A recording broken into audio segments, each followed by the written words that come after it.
Alright, so here's the update. Currently working on getting this AC installed. So obviously you can see I pulled the intercooler. The lovelies I got in are this condenser slash dryer combo. Has this lovely canister style dryer or cylinder style dryer, whatever you want to call it. That is lower profile, slimmer fit. Got them to put a trinary switch on it so it'll work with my sniper system. I'm gonna have it controlling not only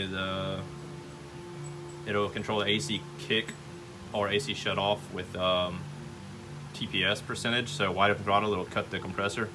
And then on top of that, it'll have safety, so if it gets to a certain coolant temp, it'll shut off the AC. If it gets, it'll also raise the idle air control valve whenever the compressor kicks on to keep it from stalling or dropping RPMs.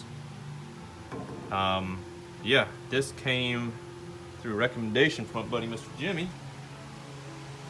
And it is from this company, if anyone's interested. There you go. TKM Custom Rods. There's their website. And from what I can tell, good people. They come down here for cruising the coast apparently. And I gave them a phone call, or actually I think I emailed them. And they got back with me right away. Placed the order over the phone. They had it out to me within a week or two. It actually took a little while extra for shipping because I think they were just busy. But it probably could have been here in a week if I would have pressed it, but I wasn't in a super hurry for it. So it showed with this little bit of damage on the top of the fins right here. Other than that, couldn't ask for anything more. But I think it was roughly, don't quote me, but I think around 120 something, 140 something for this condenser with dryer and trinary switch. And if I would have gone through, was it vintage era used for my AC? I think it was $150 for just the condenser. Then I'd have to run this style canister dryer, which I now have an extra one of, but, and that's actually, this is an eBay special. It's from our good old China buddies over at Max Peating Rods. But yeah, I couldn't beat the deal on this. Hopefully the lines don't leak. We'll find out. I guess I'll raise hell if they end up leaking. But it's the 3 line sizes you need with a crap ton of fittings. I believe there's a binary switch somewhere in this bag. It's supposed to be for that canister dryer.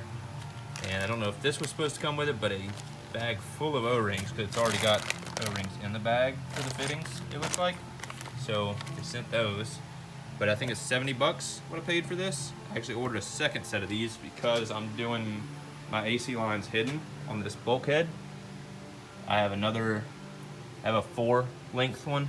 I haven't decided if I want to mount the full length 4 one that'll put those up here, and they'll be in plain sight running along here all the way around to the dryer. I don't know if I want to do that, or if I want to get just a 2 one like I have there and mount it somewhere lower up here, right at the front, and then run them all the way underneath the fender up to there. I think that's what I want to do. But there's the fittings for those up there above the heater lines.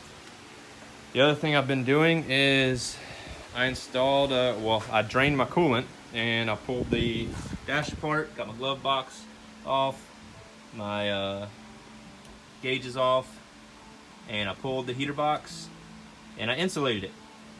Now, I actually apparently wasted money because I ordered this hush mat that was I thought it was pre-sized or pre-cut to exact like Firewall dimensions roughly.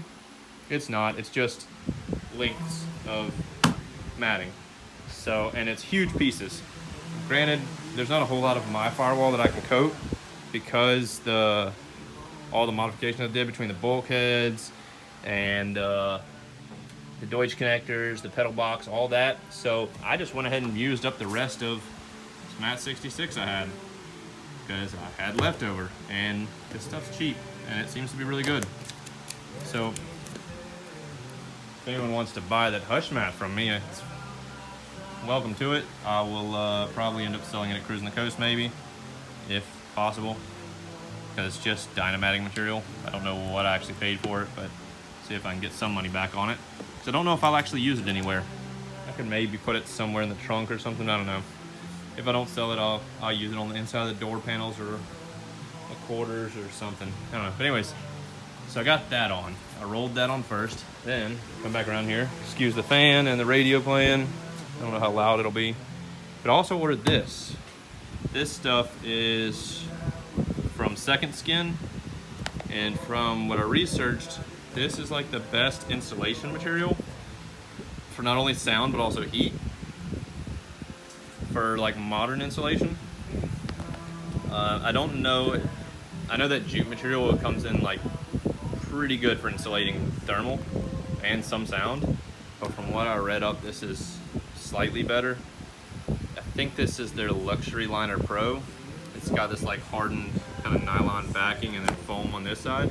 You actually glue the foam side to the Firewall. I kind of screwed up. I thought you glued this vinyl side because I figured this would eat the heat and then this would help with the sound. Apparently I was wrong. They say to glue the foam side. So I had to wipe all the spray adhesive off and reapply. Anyways, so this is like the smallest piece. I think it was like 70, 80 bucks for this piece, maybe. I'm not even sure. It's not super cheap, but I don't even remember what the square footage is on this, but it's the smallest they sold, and I used that much from there to that line. It's roughly a foot that I cut off this end. So I have all this extra to put somewhere because the only place I could really insulate is right where the heater box went. There's no way I could even fit that insulation over on that side. So that all the driver's side is just gonna be dynamated. Later on, what I'll do to help with some insulation in the cabin for the Firewall is they also sell a ceramic spray that you apply on the outside of the Firewall. Later on, when I get to the point of replacing this motor, I will probably take everything out of the engine bay and coat the Firewall with that stuff. And I don't know if I'll use it on the fender aprons as well, but I'll at least do the Firewall. That'll help with some thermal. So, along with that, I need to go do some research on one, how to even run the AC lines, because I don't remember which ones, what sizes run where. Like as far as I know, it comes out of the heater, or out of the, yeah, I'm gonna say a heater box or AC box.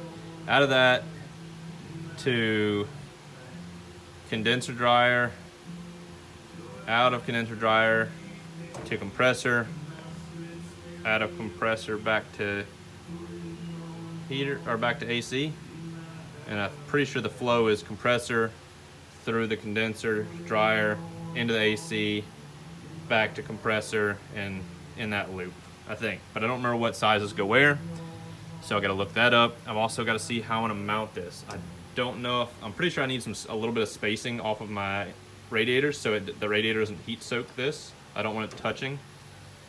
And I gotta see how I can mount it, because right now it's looking like roughly like so, except obviously it won't be sitting down here on the lower core support. It'll be raised up, but I need it out enough to where my fittings can thread on and off.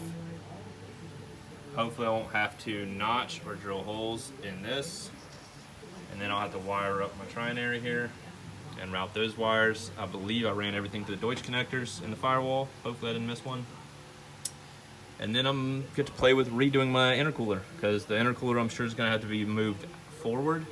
I'll have to remake these brackets that I had them mounted with, and these charge pipes are gonna also have to be adjusted.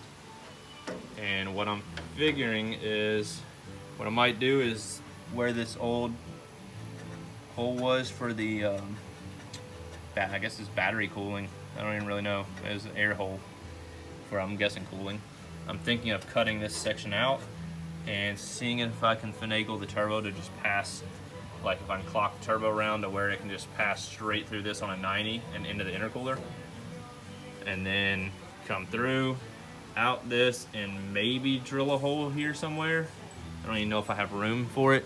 I might be able to put it up here somewhere. Doubtful, because that's right where this sits. So I don't know. I don't know if I can put one here or not. Probably not. So I'll have to figure out how I'm gonna do that. I really don't want to cut a hole in this apron. but I'll figure that out when I get to it. And then I'll have to mount the compressor and redo this too. Gotta figure out how I'm gonna do that. So that's on the agenda. Luckily, the other thing, along with hooking me up with the information on this condenser and dryer, Mr. Jimmy also just so happens to have a crimp tool. And that, my friends, is one of the best reasons of starting this YouTube channel, is the people you meet. I would have never met Mr. Jimmy down here if not for my YouTube channel, and discovered he lived locally, and so far he's been a huge help with several things on this car. So another shout out to him again, because he's hooking me up with the crimp tool so I can crimp these lines. I'll probably be going to see him shortly. And yeah, that's it for now. I think everything else is good. I haven't pressure test or filled my coolant system back up and tested. Well, I did pressure test the inside connections. I haven't tested these two connections here. So actually, that one was pulled off and plugged.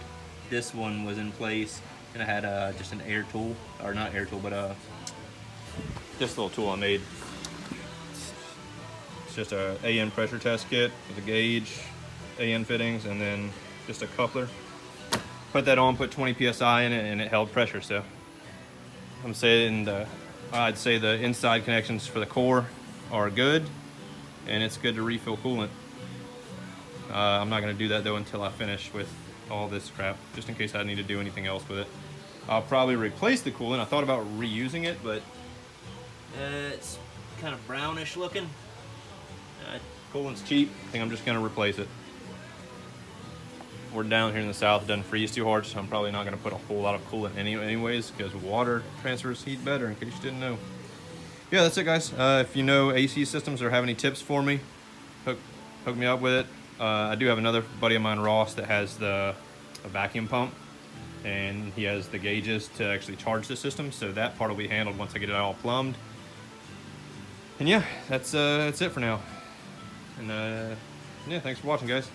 Hopefully next time I'll have this thing all together and done. Later.